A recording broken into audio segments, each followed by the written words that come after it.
Good evening, everyone, and welcome once again to the Master of Money program. I'm Steve Beaman, your host, and we are so pleased to have you with us tonight. Thank you for those folks joining us on Ustream tonight through our live feeds, and thank you to the folks who join us live here in our Oak Brook, Illinois facility. We do want to thank Harvest Investment Services, as always, for sponsoring this event and letting us use their beautiful facilities here. Tonight we've got a great program. We are going to be talking about a topic that in recent year has truly revolutionized economics and finance. We're going to be talking about behavioral economics, something that seems so common sense, but actually won a Nobel Prize for research that was done. So we're excited about that. Now, as you join us tonight, and you're coming perhaps through the Society website, we welcome all of you to join us at the Society to Advance Financial Education. We've published over 100 articles related to financial benefiting you or finance helping you. We've published a 2-volume, 12-CD audio library that's helped many people find a new path to prosperity, and we welcome you to join us at the Society anytime. Again, we want to thank our sponsor, Harvest Investment Services, for having us here. But as we look, and those of you who are joining us from last week, remember that we talked about the FICO score or the credit score, a very oftentimes unknown area of research of financial and economics, but one that's important nonetheless. In fact, a strong credit score can save you tens of thousands of dollars over time. And so we talked with our members last week about how to build a better score. We talked about the 5 components to the credit score and how each of those can be managed to improve so that you can save those thousands of dollars. Now tonight, we welcome you to send us questions, of course, at our email at questions@Society to Advance Financial Education. We are the 501c3 not-for-profit organization dedicated to helping you build a more prosperous life and helping to educate you on the things the insiders of Wall Street know. So join us at the Society and send questions to us. Again, questions@Society to Advance Financial Education.org. Now, as we talked last week about credit scores, and we always ask viewer questions, we explained to some of the folks how they could avoid the scams in the credit scores. And that perhaps is as important as anything to our members, trying to help you go through your life and avoid scams. In fact, just today, I had a conversation with a member about what are called these presidential 770 accounts. These super secret accounts that some people tout as the end-all be-all of investments. Well, the reality is, if you had joined us 2 weeks ago, you would have heard me talk about 770 accounts. These are no more than life insurance accounts. And while they can be beneficial for some people, well, there's nothing magical about them and nothing secret that the presidents can use that you can't. Now, last week, we had talked about investing with some of our members here locally, and the way the Master of Money program, by the way, works is we spend our first 30 minutes with you on our live stream, and then we spend an additional 30 minutes with the members who've joined us locally. We try to answer their questions in more depth than we can perhaps get into on air, but we welcome you again, if you're ever in Oak Brook, to stop and visit with us live. One of those members posed a very interesting question that relates directly to tonight's topic. He asked me, now I'm about ready to retire, I'm 53 years old, and I hear so much about day trading. I'd like to attend one of these seminars and perhaps invest in one of their weekend classes. Well, we talked about the reality of this. We talked about how they use Bollinger Bands and Fibonacci ratios and all kinds of fancy metrics to oftentimes persuade you to simply give the seminar operator money.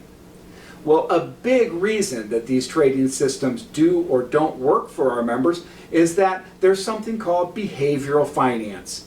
Each of us reacts differently to these systems, and what we want to talk about tonight relates directly to that member question. How can you perhaps learn from what we know about behavior to make a day trading system like that work for you? Or how should you know when you should be one to avoid it completely? So once again, we welcome you to send us questions at Society to Advance Financial Education.org. We would welcome that. Now, each week we have a review of the geopolitical events, the economic events, and the financial events that affect your life. And we want to cover those tonight. First, in global geopolitical events of note last week, perhaps more importantly than anything, is that Citigroup, a venerable and huge investment bank, came out with a global economic forecast and reduced their forecast for the global growth rates for the balance of this year and for next. They took their growth rates down to 2.8% for 2014 and 3.3% for 2015. Couple of important things. You may ask why that happened, and our members who were with us last week know that we talked about instability. You've got instability in Hong Kong with the Chinese enforcing some new, rather undemocratic rule. You've got instability in the Middle East with ISIS and the possible reaction of Putin in Moscow as his siding with Syria can affect that. We've also got instability in the Ukraine. We've got Europe in problems. So the fact that they lowered those estimates is not really a surprise to our society members, nor should it be to you. In fact, in more evidence of that, German production output fell between 4 and 7% in the last quarter.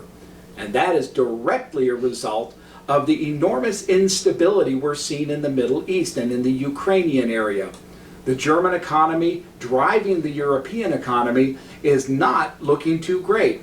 So we want you to be aware of that, because as the globe goes through transition and instability, we can see things like we saw in today's market where the Dow was off about 200 points. I'm sure some of you felt the pain of that. That's a result of this volatility and instability that we talk about here on the Master of Money. Now, in U.S. economic events, we did have some good news that came out. The United States government announced that the unemployment rate had dropped to pre-recession levels, down into the 6% range. We're always happy about that, and we find it comforting that the economy continues to chug along. But let me mix a little bit of reality with that good news. There's another measure that we talk to our members about, and it's referred to as the labor force participation rate. That's the amount of available labor that is actually working in the workforce. Well, that number stays frustratingly low, at the lowest percentage since the 1970s. So while we're excited and happy that we see growth, that's good, we stay tempered, realizing that, well, we have to watch the numbers very carefully so that we don't become overly optimistic. The other thing related to that number is, yes, unemployment is coming down a little bit, but a number of the jobs being created are part-time jobs. We've seen a real shift in the number of hours worked by American workers, and so we want to caution you. Yes, that's good news, but let's temper it down, and as it relates to our developing real wealth and real prosperity, not make investment decisions based on how we feel about one number. In the financial markets, we had a very choppy market last week, continuing into this week, and it is driven purely by this instability we see. Again, around the globe, whether it's Japan, Hong Kong, the Middle East, or Europe, you see instability in the economy. Here in the United States, well, you are familiar as I am that we all watch the Federal Reserve with great interest. When they start to let interest rates go up, we just hope they can keep a lid on that bubbling cauldron of fear.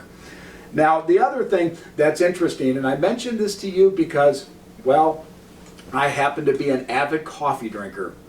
If you've watched in recent weeks, you've seen prices for coffee increase dramatically. Well, you may wonder why. Well, a little bit of information for you. The cause behind that is actually the Ebola scare.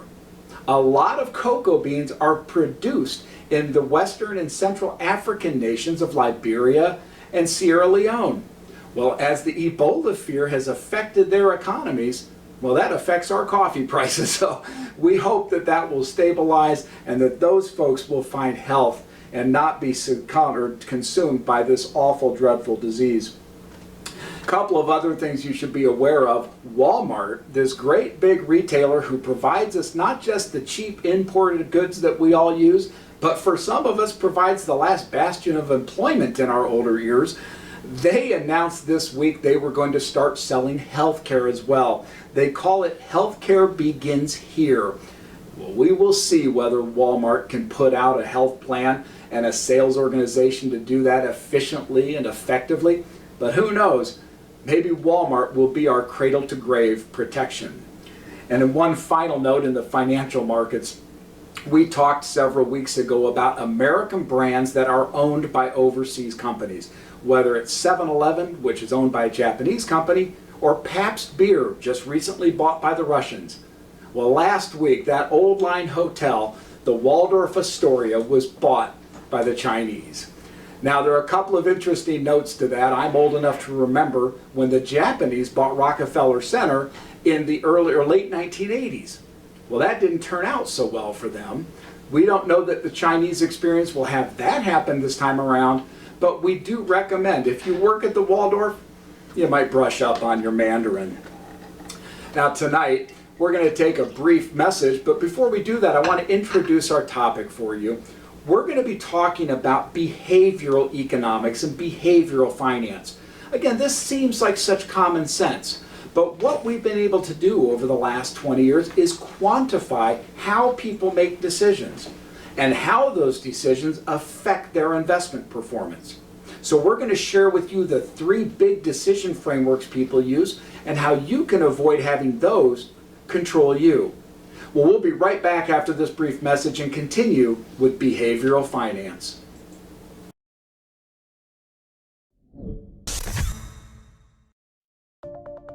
Have you ever gone online and Googled the words financial advice? When you do, you get over 3 million results. That's a lot of places that want to tell you what to do with your money. There are new websites that take your information, run it through their calculators, and generate automated financial advice, with recommendations about how you should invest your assets and plan for your future. They're called robo-advisors. But they're not real advisors, because they're not real people. Robo-advisors crunch data, then spit out cookie-cutter recommendations based on financial formulas they have created. Robo-advisors don't know your family, your history, or your personality. They don't know how you feel about your children or your charities.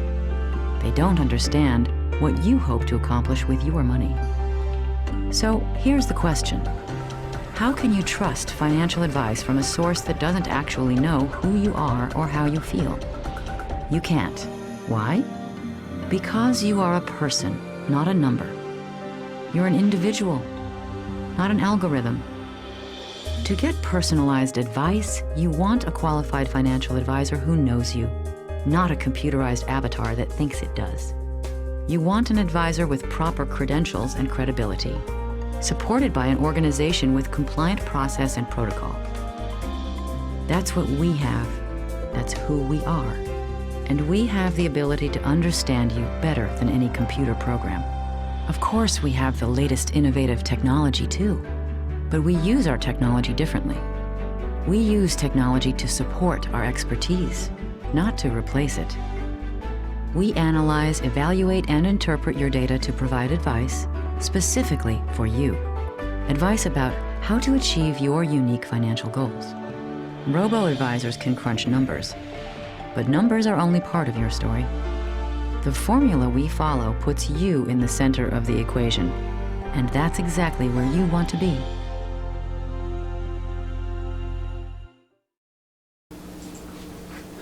Welcome back to the program. We're glad you're joining us, whether you're on the East Coast or the West. We're glad you're with us live streaming through Ustream.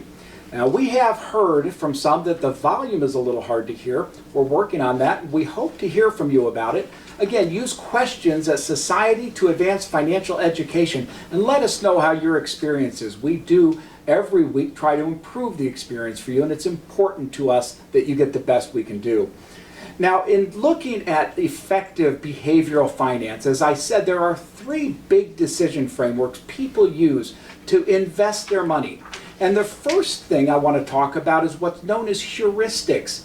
And that's using a rule of thumb to make investment decisions. There are a lot of examples of this. For example, a rule of thumb is that small companies, well, they grow faster than big companies. That may generally be true, but certainly not always.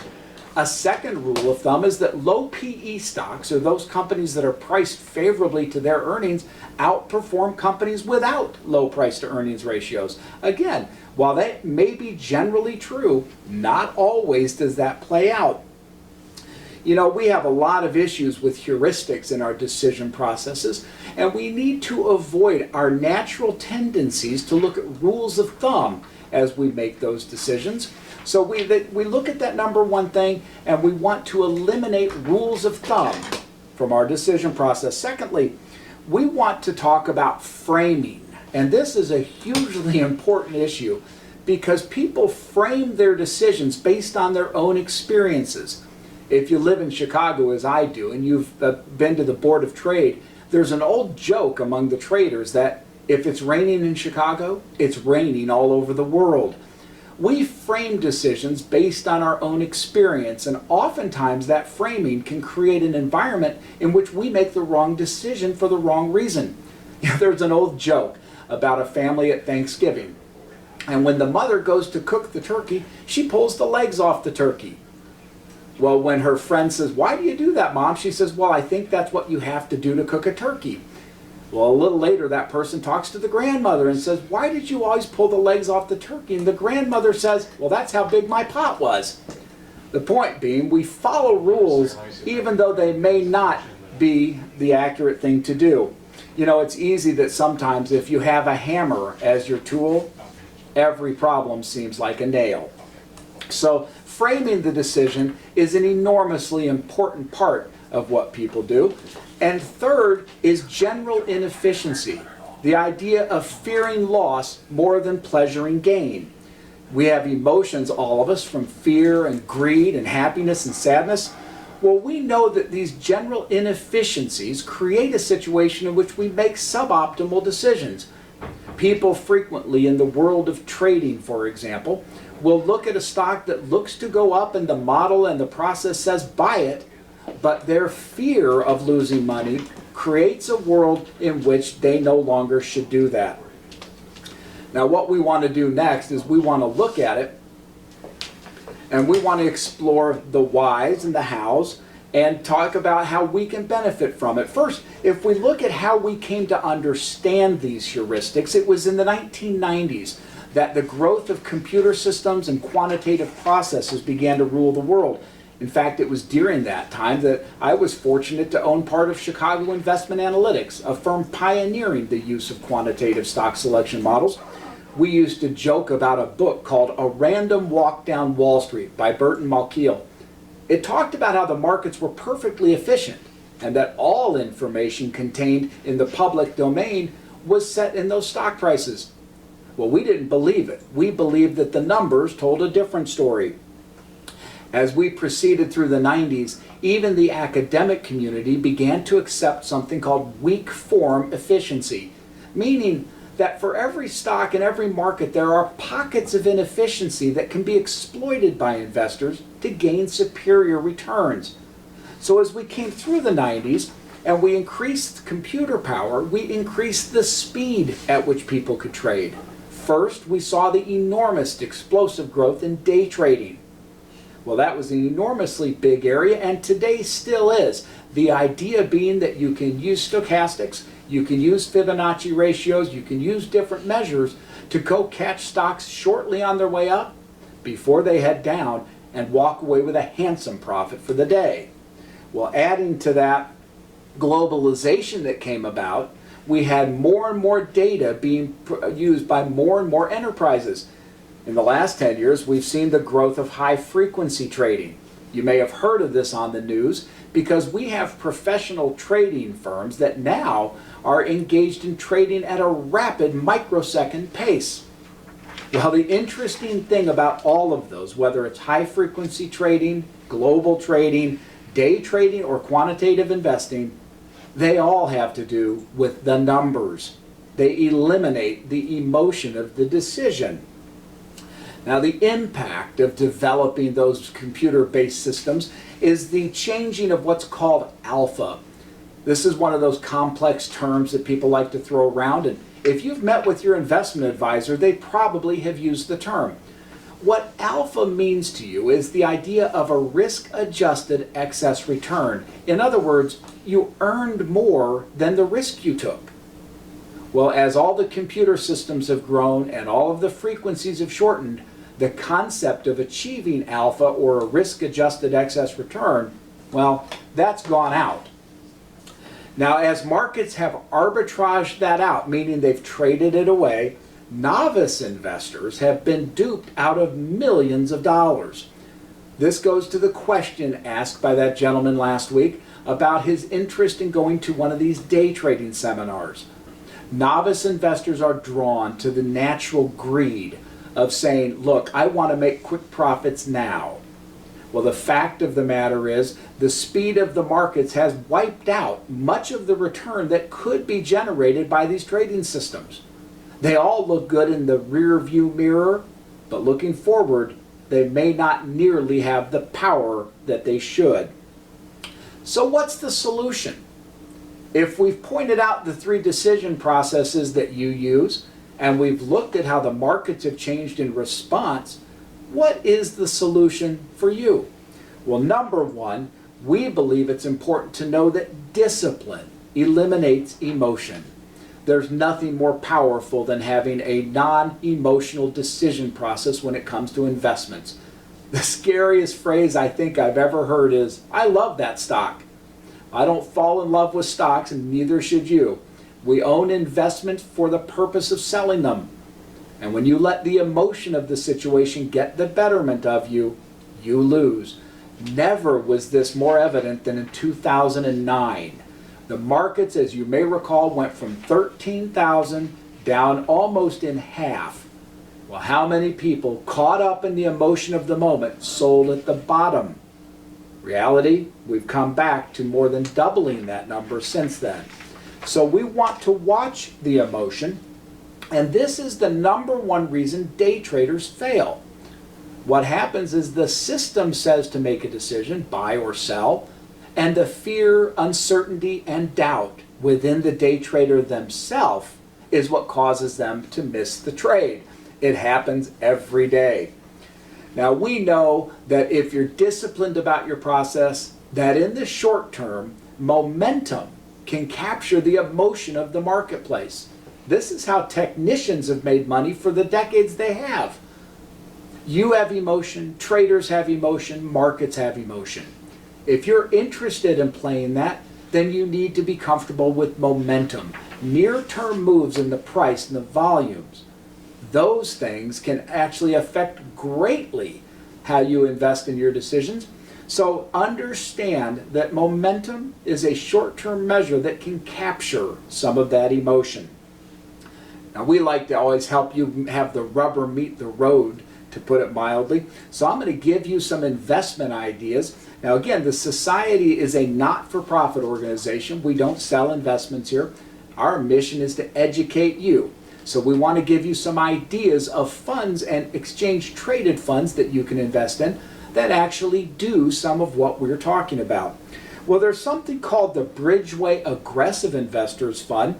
It's generated an average annual return of a little over 11% in the recent history. That's BRAGX for those of you so inclined. That's a pretty darn good return. It is a purely quantitative fund. It's very oriented toward momentum, and so it's done very well. Vanguard, that enormous provider of index funds, has its own active fund called the Vanguard Strategic Equity Fund, VSEQX, for those of you, again, so inclined. This has returned around 9% a year. Not a bad return, especially when you consider stability of returns, not just gross returns. Now, in discussing these things, I, of course, would be neglect if I didn't mention the company that helped build some of my wealth, Charles Schwab and Company. When CIA was sold to them, we used some of our models to help them create what's called the Schwab Hedged Equity Fund. This has been a highly performing fund, generating over 13% in the last 3 years. It has a market neutral advantage in that it takes out some of the market risk while it generates those returns. Not a bad number, and I credit the brilliance of my partners with building the model that's used for that. Also, some friends of mine, if you follow the Master of Money program, you know that I know many of the people who develop the exchange-traded funds. Well, one of those is PowerShares. And so I'd be neglect if I didn't mention their Dynamic Market Portfolio Exchange-Traded Fund, that's PWC. Again, a high momentum, emotion-based model that's trying to capture other people's trading behaviors. And finally, I want to have a word about our sponsor. Harvest Investment Services here in Oak Brook, Illinois is a believer in disciplined investment approaches. I'm not compensated by them and I have no reason to promote their particular strategy. But I can tell you that for the duration that they've had their products in place for about 15 years now, they have been able to outperform the markets rather sufficiently. And they do that by using discipline, by using an approach that negates emotion.